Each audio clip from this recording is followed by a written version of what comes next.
Corona महामारी के खिलाफ पूरे देश के अंदर आदरणीय प्रधानमंत्री जी के नेतृत्व में और उनके मार्गदर्शन में पूरी मजबूती के साथ जो लड़ाई प्रारंभ हुई उसके अपेक्षित परिणाम आने प्रारंभ हो चुके हैं।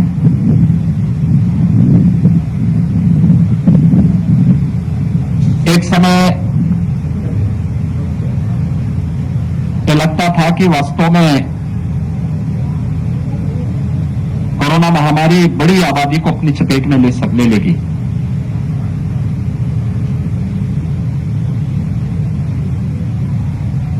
लेकिन उत्तर प्रदेश जो देश की आबादी का सबसे बड़ा प्रदेश है और इस पूरी लड़ाई में जिसकी एक अहम जिम्मेदारी भी थी और भूमिका भी है, हम लोगों ने टेस्ट एंड ट्रीट इस मंत्र को अंगीकार किया और उसके अनुरूप तेजी के साथ निगरानी समिति को और मोहल्ला समितियों को गांव-गांव और मोहल्लों में भेज करके स्क्रीनिंग की कार्रवाई, मेडिसिन वितरण की कार्रवाई, होम आइसोलेट या क्वारंटीन या हॉस्पिटल कहां उनको जाना इसकी तैयारी और टेस्टिंग की क्षमता को विकसित करना। उत्तर प्रदेश आज के दिन तक 4,67,00,000 से अधिक लोगों को प्रदेश के अंदर कोविड टेस्ट कर चुका है। इसके साथ ही प्रदेश ने टेस्ट की क्षमता को काफी विकसित किया। मुझे याद है जब फर्स्ट वेव आई थी और पहला मरीज कोविड का उत्तर प्रदेश के अंदर मिला था 2 अप्रैल 2020 को, तो हमारे पास टेस्ट करने की कोई क्षमता नहीं थी। और हमने एनआईवी पुणे सैंपल भेजे थे। एक भी मरीज को भर्ती करने की व्यवस्था हमारे पास नहीं थी। हमने आगरा के जो कोविड पॉजिटिव पेशेंट आए थे उनको सफदरजंग हॉस्पिटल दिल्ली हमें भेजना पड़ा था। लेकिन आज उत्तर प्रदेश 3 लाख से अधिक टेस्ट प्रतिदिन कर रहा है और मुझे आप सबको बताते हुए संतोष की अनुभूति हो रही है कि पिछले 24 घंटे के अंदर उत्तर प्रदेश में 3,26,000 से अधिक टेस्ट हुए हैं। टेस्ट की क्षमता को कैसे विकसित किया जा सकता है, ये हम लोगों ने इस दौरान यहां पर तैयार किया है। ऐसे ही आईसीयू और आइसोलेशन बेड्स की क्षमता फर्स्ट वेव से पहले हमारे पास नहीं थी। हमारे 36 जनपद ऐसे थे जहां एक भी वेंटिलेटर नहीं था, लेकिन भारत सरकार के सहयोग से आज हर जनपद में वेंटिलेटर हैं, एचएफएनसी है, ऑक्सीजन युक्त बेड्स हैं और हमने फर्स्ट वेव में लेवल 1, लेवल 2, लेवल 3 के बेड्स पर्याप्त मात्रा में बढ़ाए। लेकिन सेकेंड वेव में लेवल 1 बेड्स की आवश्यकता नहीं पड़ी। हम लोगों ने सेकेंड वेव में 80,000 वेंटिलेटर युक्त और ऑक्सीजन युक्त बेड्स प्रदेश के अंदर उनकी क्षमता विस्तार किया, जहां पर प्रदेश के हर नागरिक को वहां पर निःशुल्क स्वास्थ्य की सुविधा, कोरोना से उपचार की सुविधा उपलब्ध किया जा सके और ये हम सफलतापूर्वक प्रदेश के अंदर कर रहे हैं। आज इसी का परिणाम है कि प्रदेश के अंदर लगातार पॉजिटिविटी कम हो रही है और रिकवरी बढ़ी है। पॉजिटिविटी की स्थिति है कि प्रदेश के अंदर जो एक बार लगभग 17% तक पहुंच चुका था, आज वो घट करके 2 के आसपास आ चुका है। हमारे यहां जो एक्टिव केस 30 अप्रैल को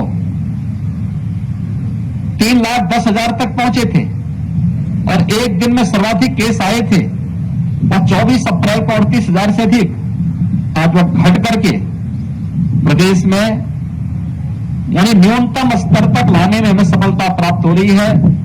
एक्टिव केस प्रदेश के अंदर अब 3,10,000 से घट करके मात्र 76,000 पे रह गए हैं और एक दिन में आने वाले पॉजिटिव केस जो 38,000 से अधिक आए थे, अब वो 3,900 तक सीमित हो चुके हैं। लगातार इसमें गिरावट है, लेकिन इसके लिए बृहद अभियान चलाना पड़ा।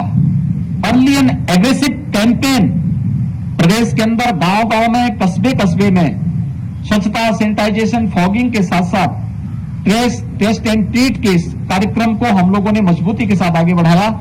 आज उसके विकसित परिणाम हमारे सामने हैं। फर्स्ट वेव की तुलना में सेकेंड वेव में संक्रमण अत्यधिक होने के नाते ऑक्सीजन की क्राइसिस एक समय होती हुई दिखाई दी। मैं धन्यवाद दूंगा अपने सभी जनप्रतिनिधियों को जिन्होंने तत्काल अपनी निधि का उपयोग करते हुए हर एक जनपद में, डिस्ट्रिक्ट हॉस्पिटल में, सामुदायिक स्वास्थ्य केंद्रों में ऑक्सीजन प्लांट के लिए अपनी निधि का उपयोग किया। और आने वाले समय में उत्तर प्रदेश का हर जनपद ऑक्सीजन की दृष्टि से आत्मनिर्भर होगा। हर हॉस्पिटल में ऑक्सीजन प्लांट होंगे या ऑक्सीजन कंसंट्रेटर होंगे। ये कार्रवाई युद्ध स्तर पर चल रही है। प्रदेश जहां इन सभी कार्रवाई को युद्ध स्तर पर आगे बढ़ा रहा है, वहीं साथ ही साथ हम लोगों ने थर्ड वेव की भी तैयारी अभी से प्रारंभ की है। हर मेडिकल कॉलेज में 100 बेड का पीको और नीको के निर्माण की कार्रवाई अभी से प्रारंभ हो चुकी है। डिस्ट्रिक्ट हॉस्पिटल में 25 से 30 बेड का पीको और नीको के निर्माण की कार्रवाई हमारी प्रारंभ हो चुकी है। पीएससी, सीएससी और हेल्थ सेंटर को विकसित करने के साथ साथ मैंने सभी जनप्रतिनिधियों से अपील की है कि जैसे उन्होंने ऑक्सीजन प्लांट उन हॉस्पिटल्स में उपलब्ध कराएं, एक एक हॉस्पिटल को गोद ले लें, वहां पर अपनी निधि का उपयोग करें। शासन भी आपको धनराशि उपलब्ध करवाएगा। वहां पे मैन पावर स्थानीय स्तर पर जिलाधिकारी की कमेटी को करना है, मेडिकल कॉलेज में प्रिंसिपल्स को करने हैं। तो ये सभी कार्रवाई हमारी तेजी के साथ आगे बढ़ रही है। साथ साथ ट्रेनिंग की कार्रवाई भी, जो पीडियाट्रिशियन है, गायनेकोलॉजिस्ट हैं, पैरामेडिक्स हैं, नर्सिंग स्टाफ है, इन सब की ट्रेनिंग भी हम साथ साथ आगे बढ़ा रहे हैं। सरकार ने यह भी तय किया है कि हमने 45 से ऊपर सभी लोगों को भारत सरकार निःशुल्क वैक्सीन दे रही है। ये वैक्सीनेशन का कार्यक्रम युद्ध स्तर पर हर एक जनपद में प्रारंभ हुआ है। 18 से 44 वर्ष की उम्र के लोगों को प्रदेश सरकार वैक्सीन लेकर के और उन लोगों को वैक्सीन फ्री में उपलब्ध करा रही है। अब तक हम 23 जनपदों में 18 से 44 वर्ष की उम्र के लोगों को वैक्सीन दे रहे थे। 1 जून से सभी 75 जनपदों में हम वैक्सीन 18 से 44 वर्ष की उम्र के प्रत्येक व्यक्ति को उपलब्ध करवाएंगे। हमने इसमें प्राथमिकताएं तय की हैं। प्राथमिकता थर्ड वेव की आशंका व्यक्त की जा रही है कि थर्ड वेव बच्चों को ज्यादा प्रभावित कर सकती है। प्रदेश सरकार ने तय किया है कि हम थर्ड वेव से पहले 12 वर्ष तक की उम्र के बच्चों के अभिभावकों को अभिभावक स्पेशल बूथ स्थापित करके उन्हें वैक्सीनेट कर लें, उन्हें एक सुरक्षा कवच उपलब्ध कराएं। हर जनपद में न्यायिक अधिकारियों के लिए और मीडिया के लिए भी अलग से बूथ लगे, मीडिया और उनके परिवार के लोगों के लिए भी अलग से बूथ लगे। इसकी भी तैयारी 1 जून से आगे कर दी गई है।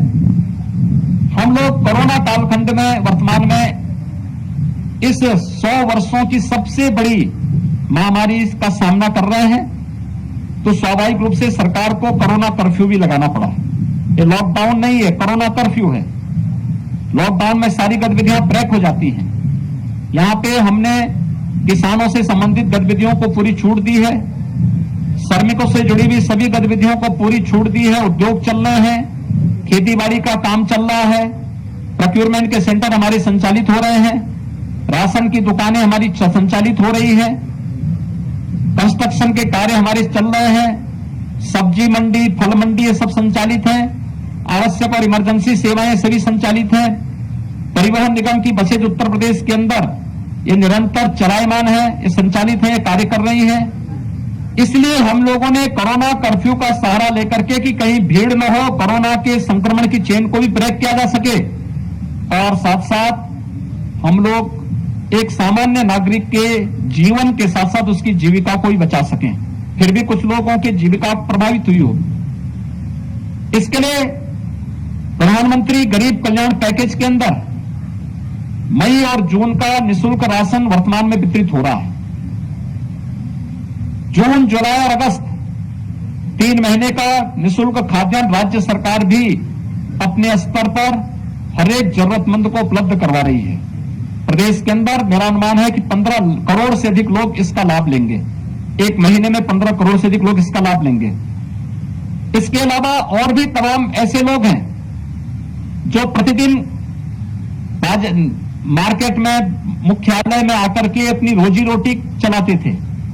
उन लोगों के लिए जो प्रतिदिन कमाते खाते थे, किसी रेस्टोरेंट होटल में भोजन पा लेते थे, उनकी जीविका प्रभावित हुई है। होटल रेस्टोरेंट बंद चल रहे हैं। हर जनपद में कम्युनिटी किचन संचालित किए जा रहे हैं। हम लोगों ने यह भी कहा है कि मरीज के परिजन, होटल रेस्टोरेंट बंद होने के नाते उनके सामने संकट होगा, कम्युनिटी किचन से उन लोगों को भी भोजन उपलब्ध करवाया जाए। और साथ साथ जिन लोगों की आजीविका प्रभावित हुई है, जून महीने से श्रमिक, संगठित और संगठित क्षेत्र के स्ट्रीट वेंडर, जिसमें ठेला, खोमचा, रेहड़ी, पल्लेदार, कुली, ये सभी आते हैं। इसके साथ धोबी, नाव, मोची, माली, ये जो भी कैटेगरी है जिनकी आजीविका प्रभावित होती है या हुई है, इन लोगों को भरण पोषण भत्ता भी सरकार के स्तर पर उपलब्ध करवाने की तैयारी की गई है। गोंडा जनपद में भी और कमिश्नरी में भी सेकेंड वेव का सफलतापूर्वक मुकाबला किया गया। पॉजिटिविटी रेट यहां पर लगातार नीचे गई है।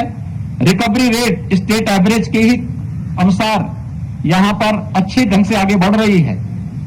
हमारा विश्वास है कि जो टीम यहां पर जनप्रतिनिधियों के मार्गदर्शन में, प्रशासन, स्वास्थ्य विभाग, कोरोना वॉरियर्स, जनता जनार्दन, इन सबके सहयोग से कार्य कर रही है, बेहतर तरीके से लोग कोरोना का मुकाबला करते हुए दिखाई दे रहे हैं और उसके परिणाम भी सामने आ रहे हैं। आप सबसे मेरी अपील है, हम 100 वर्षों की सबसे बड़ी महामारी का सामना कर रहे हैं। हमारे सामने परिणाम तो अच्छे दिखाई दे रहे हैं, संतोषप्रद हैं, लेकिन अभी लापरवाही नहीं करनी है। हर एक व्यक्ति को हम इस बात के लिए तैयार करें, हाई रिस्क कैटेगरी के लोग बाहर न निकलें। शेष अन्य लोगों को अगर बाहर निकलना ही हो तो ये मास्क जरूर पहने, 2 गज की दूरी का पालन जरूर करें,